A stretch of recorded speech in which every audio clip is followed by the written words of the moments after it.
Recording live from the Northeast Georgia Business RadioX studio.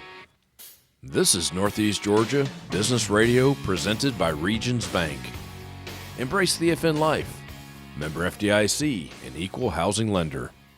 Welcome back, folks. Welcome back to another exciting edition of Northeast Georgia Business Radio. I'm your host, Tom Sheldon, and we're coming to you live from the beautiful Empower College and Career Center of Jackson County. I have with me a guest today in studio from Fort Safety.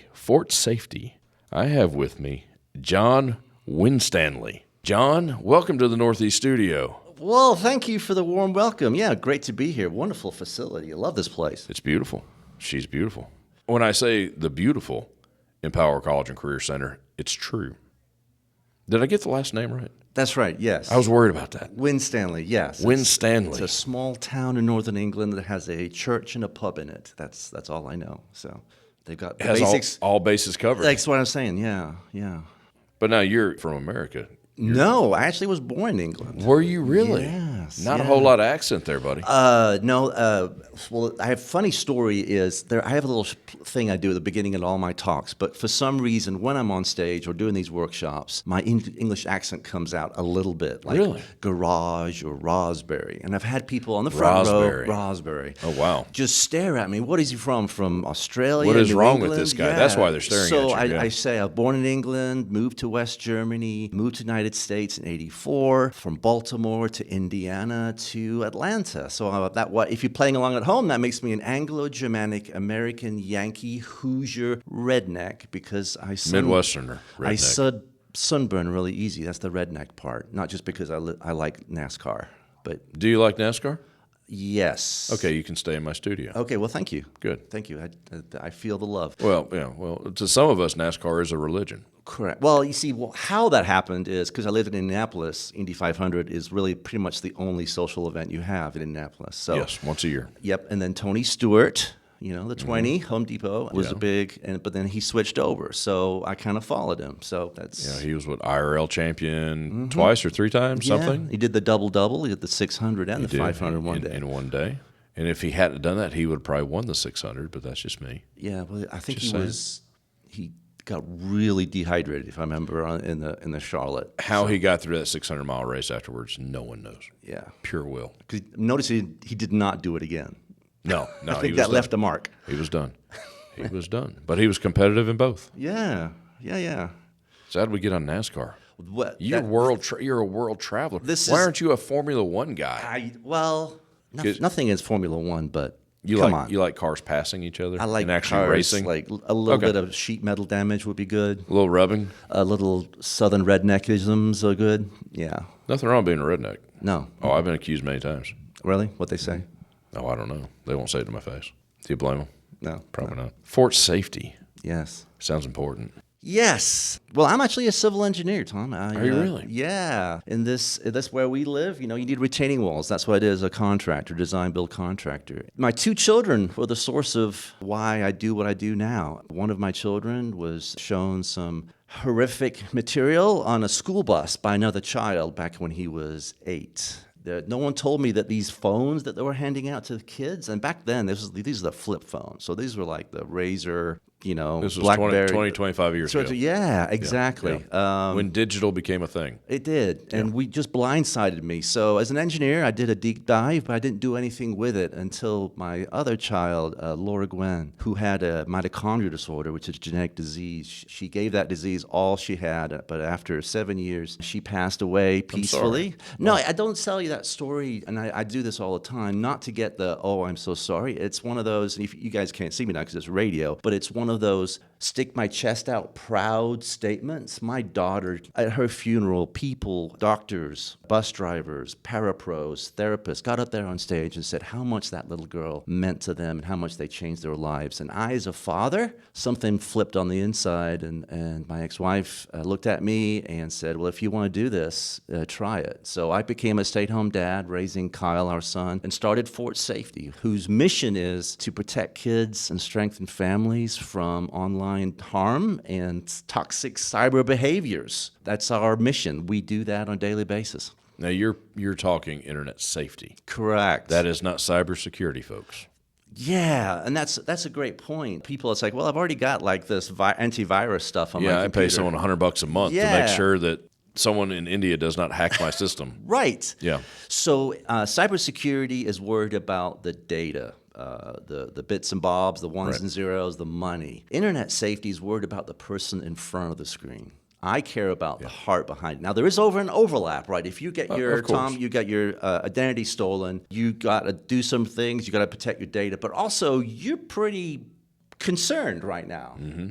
That's my concern. So I want to lock arms with you and give you step-by-step procedures. That's what we do with our audiences. We say, hey, you're not alone. This happens to everybody, but it's like a fire drill. Your brain hates the unknown. Mm-hmm. So let's go through what are you going to do when you have your identity stolen. There's 7 steps you take. And all of a sudden your brain's been through the process and you're not going to be as concerned anymore when it happens. That's a lot at once. When identity is stolen. Yes. Only 7 steps? Yes. You basically go from the police to your banks to it's just there's 7 steps. And then the first step is take a deep breath. Talk to someone. I think we make the worst decisions when we're stressed. Every time. Yeah. Oh, every time. And that's our brand. We are not tech focused. We are parents or individuals first and tech people second. It's about our internet safety stuff. It's about putting the family in the center, not the child in the center. It's all person driven, and I think we lose that when we talk about technology. It's not like swipe left. The biggest thing you can do when you get in messes is talk to somebody. Talk to somebody. And that's what you're here for. Exactly. So what are you doing to provide this, helping hand, I guess? Yes, it is. Yeah, so we are a nonprofit, Georgia-based. We're down in Gwinnett, but we're national. So we partner with schools, churches, private schools, public schools, businesses to provide internet safety workshops. Mm-hmm. For parents, how do you take an iPhone and make it safe, which is practically impossible, but we did come up with a document for that. And that's part of the thing is, all these things that parents can do to make an iPhone safe, and there's literally 3 million ways the kids can get around it. Yeah. And 2 million of them can be easily fixed by Apple. But Apple's thing is, and I'm sorry if you're one of the Apple faithful. I am so sorry. I am, but it's okay. Yeah, I get hate mail sometimes when I say this, but there's like your child, if you have screen time set up on your child's device, all they have to do is change their time zone on their app, and they can get around that. That'd be so easy to fix, but the Apple stance is our phones were meant for adults, not children. So parents, guess what? You're on your own, and that hurts me. So, but we do have some steps we can take. The key, Tom, is that the kids don't want to feel criminalized. They feel like, what did I do? I'm just doing what every other kid is. And what the parents need to do is they put their arm around their kid going, look, what's online isn't good for me or your dad either.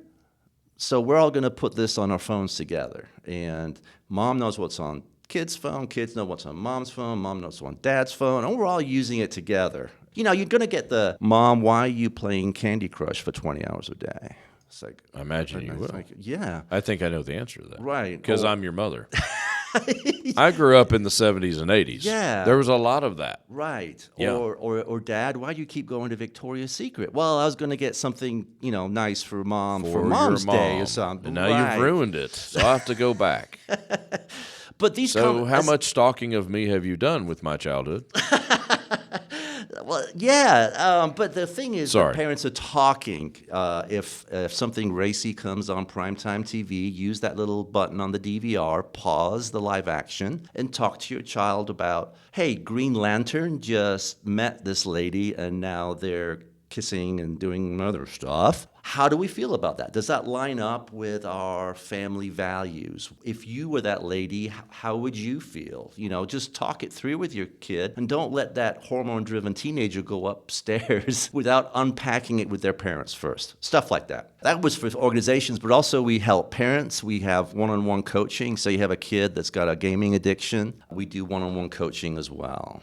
All right, so I'll tell you a story of I had one of those. It was at a Snellville Public Safety Night where the fire department was there, police were there, we Yeah. were there to internet safety. This 22-year-old young man walked up to me. He was a graphic artist. He did this really cool like street graffiti T-shirts. I wanted to hire him because the stuff we talk about, let's face it, it's kind of raw. It's got an edge to it. Yeah. And he said, "Mr. Winstanley, make me feel really old, by the way. Can I tell you something first?" And I was like, "Yeah, sure, whatever." Well, when I was 12, when I was scrolling through my social media feed, I saw someone commit suicide. And there was this pause because I was going, what do I say to that? And I was like, "Well, did you tell anybody?" And he goes, "No." So I just gave you a card that says Fort Safety that says, we protect kids and strengthen families. And you felt comfortable telling me, a complete stranger, about this, but you didn't tell anybody. For 10 years, you've kept this into yourself. And you did just now. He said, "Yes, sir." And I tell him I get that every workshop. It's never during the workshop. It's always afterwards. After the workshop. They feel like they know you now. Yeah. They suddenly trust you. I didn't let you know this as part of our, behind the curtain, you provide There's no information. behind the curtain here at Northeast Georgia wait, Business Radio X. No, those were not at all. There are no secrets. It's full disclosure at all times. Yes. But I'm actually a person in long-term recovery from digital addiction myself. So my story is I don't point to the audience going, "You bad people." Right. I've been there. I don't want you to go through there. So people, I hope, by me being vulnerable, like you just said, allows them to be vulnerable in return and connect my story to their story. And then, yes, the help comes afterwards. And then I've heard it all. I know it all, sadly. I tell folks, I'm just 20 years sober. Yeah, there's lots of bits and bobs, and we've got an incredible board of directors and people volunteering. For instance, I can't say her name because this is all hush-hush right now. But Sally Jones. Okay, there we go. I don't know. Business Radio X gets the exclusive. Exclusive. I have a woman that has approached me. Her job several years ago, she was hired by technology companies to make their product addictive. I believe that. And now, years later, she wants to be kind of like, you remember that show on Fox where the magician with the hat, he was exposing all the magician's secrets? Yes. She's like that. She wants to expose the technology company, and she hasn't signed our little paperwork yet to become part of our team. But I'm super excited about just almost like a generational backlash. It was okay during the 2000s, but man, we're seeing the damages now. We want to make a difference. On that note, we're going to take a real quick break. We have some great community partners. One of them is MoneyPenny.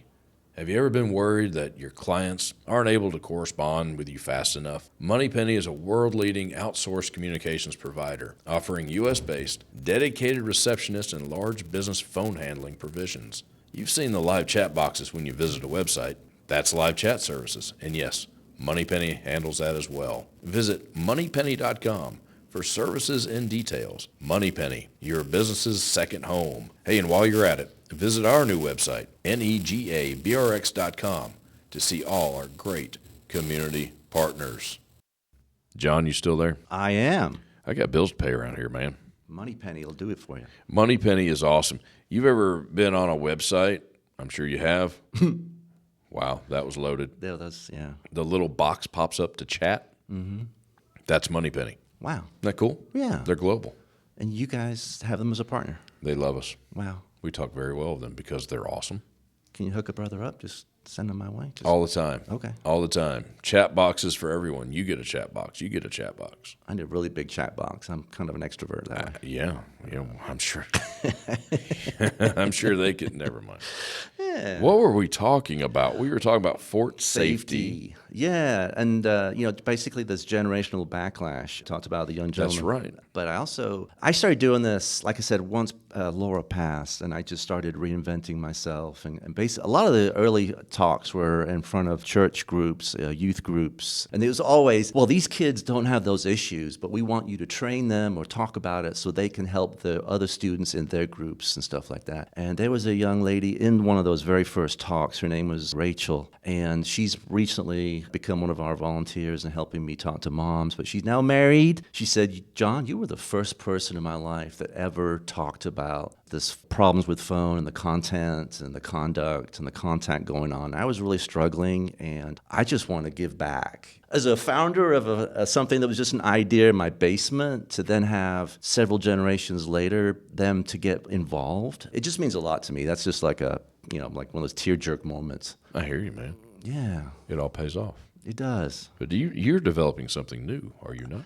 Yeah, that's the rumor. So Is it a rumor or is it reality? It is, because I just launched it this week. So again, Congratulations. Wow, look at all these exclusives RadioX gets. Wow. Man, if you want to make an impact in this community, you come to Northeast Georgia Studio. The Northeast Studio is here. What a segue. Yeah, man. See that branding? That's perfect. Yeah, so this week I had a talk at all the local senior citizen communities. I don't know if you're familiar, but... Are you saying I'm old?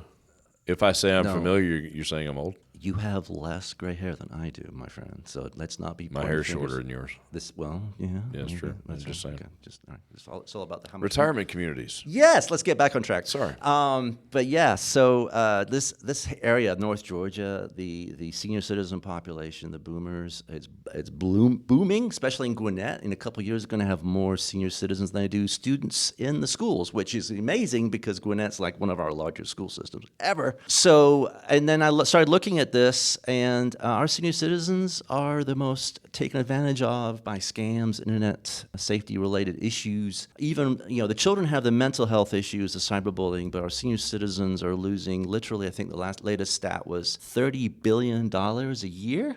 On the average, $10,000 a person is stolen, and because they're fighting for their independence, so they don't like other people telling them what to do with their money. If I want to send, this amount to some guy in Africa because he's got lots of wealth, just this stuff happens. So I'm giving the senior community. I want it to stop. First of all, if anyone can solve this issue, Fort Safety can. Our mission of protecting kids and strengthening families is right in line with that. So we've created something called Senior Shield. Senior Shield. Senior Shield. Senior Shield. That's something I don't want to keep having to say. Right. Why did you name it that, man? That is hard to say. Well, it's actually an acronym that I can't actually remember what it is, but it stands for senior and blah, blah, blah, blah. But it makes sense once you see it on paper. And if people go to our website, fortsafety.com, and look under services, you'll see Senior Shield, and actually will tell you what it stands for. Senior Shield. Do not say that fast. No. And it's about, it's about workshops that I provide for senior citizens and communities.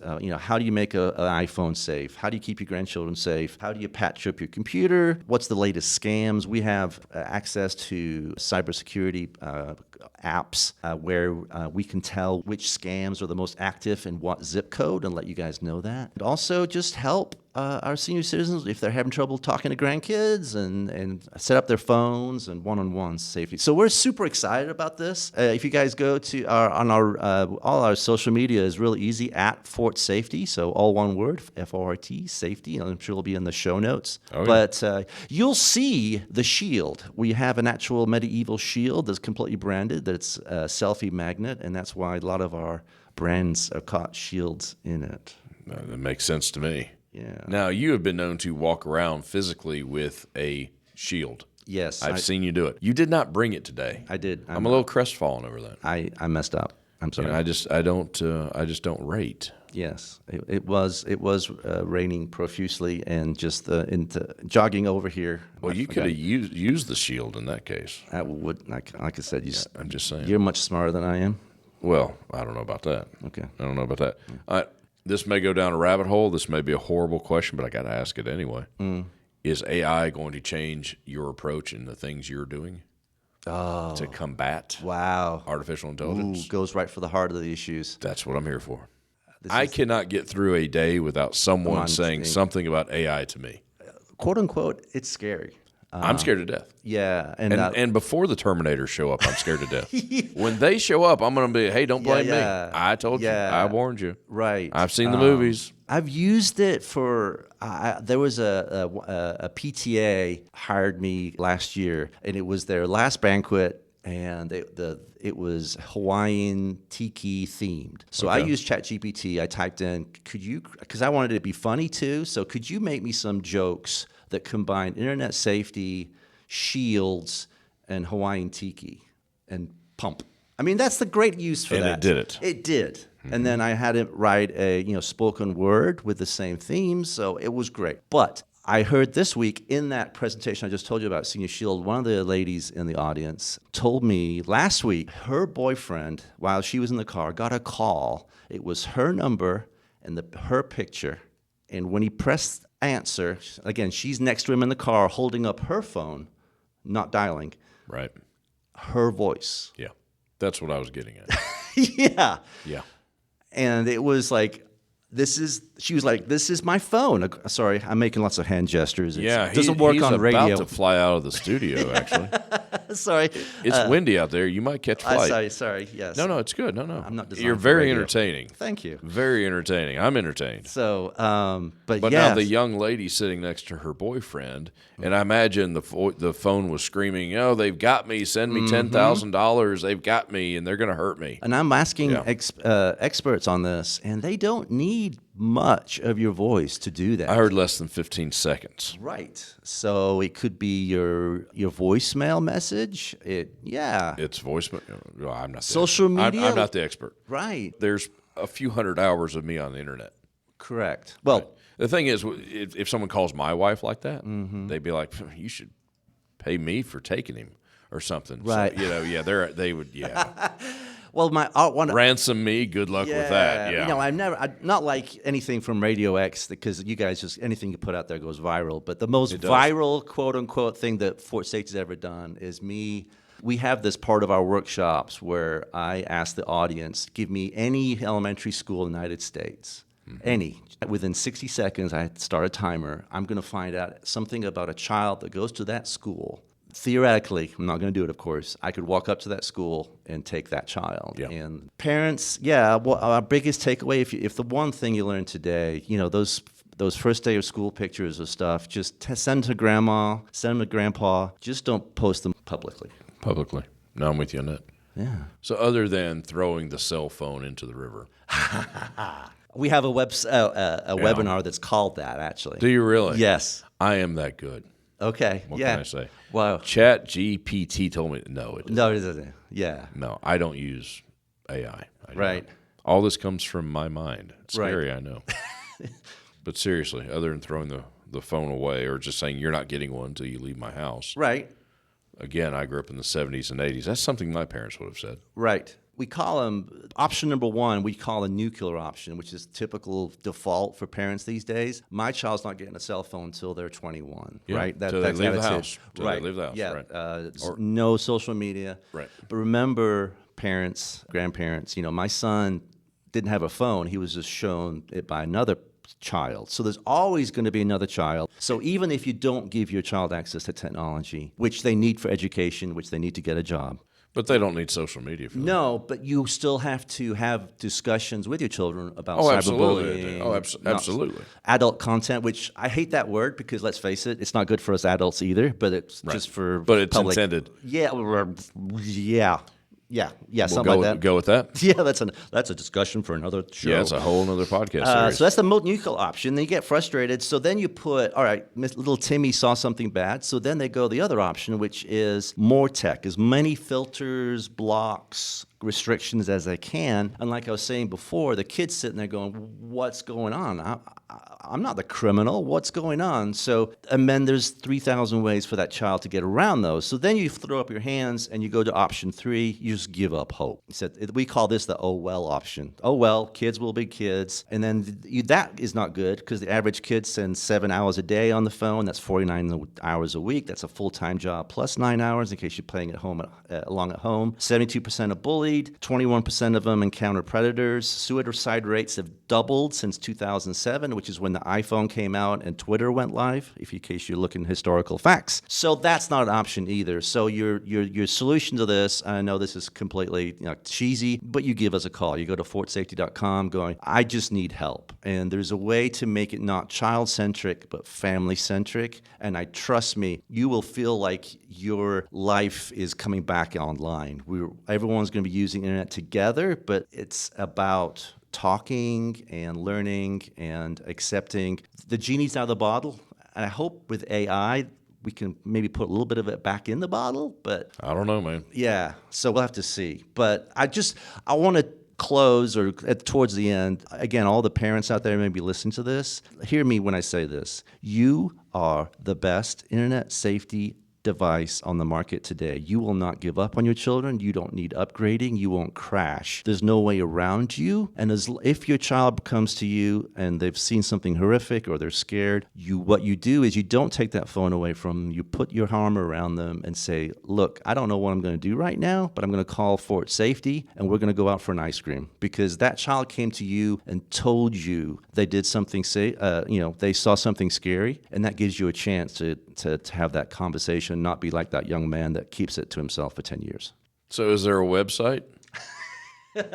I have to ask that by proxy. Yes. You've done well dropping it. I've got to give you a lot of credit on that. Tom, you taught me well, my friend. Is that what it is? That's nice. It is. There you go. So fortsafety.com. If you're a business, I'm on LinkedIn. Just search for John Winstanley, W-I-N, and then Stanley like in tools. We're also the one-on-one coaching. This is a side project, digitaladdictioncoach.com. So this is if you have a child that's got a gaming addiction. Now, what is considered real quick? What is considered a gaming addiction? Well, it's like every addiction, if they're choosing that over something else, if there's a double life, if they're choosing gaming over eating, gaming over schoolwork, gaming over going out to friends, it's on a case-by-case basis. The parents will be in the session with me, and that they don't like that. Say, well, the kid's got the problem. Why am I here? I want to know.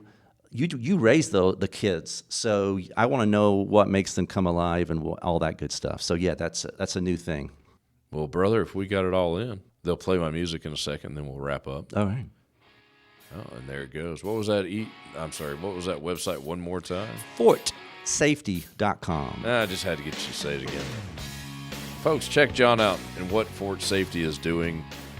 It probably touches more of your life than you realize. I'm Tom Sheldon. We'll talk to you soon. Life is full of ifs. But if you want to cash flow like a pro and get paid up to 2 days early, safeguard against surprises and supercharge your savings, Regions Life Banking makes it possible. Regions Bank, embrace the if in life. Regions Bank, member FDIC.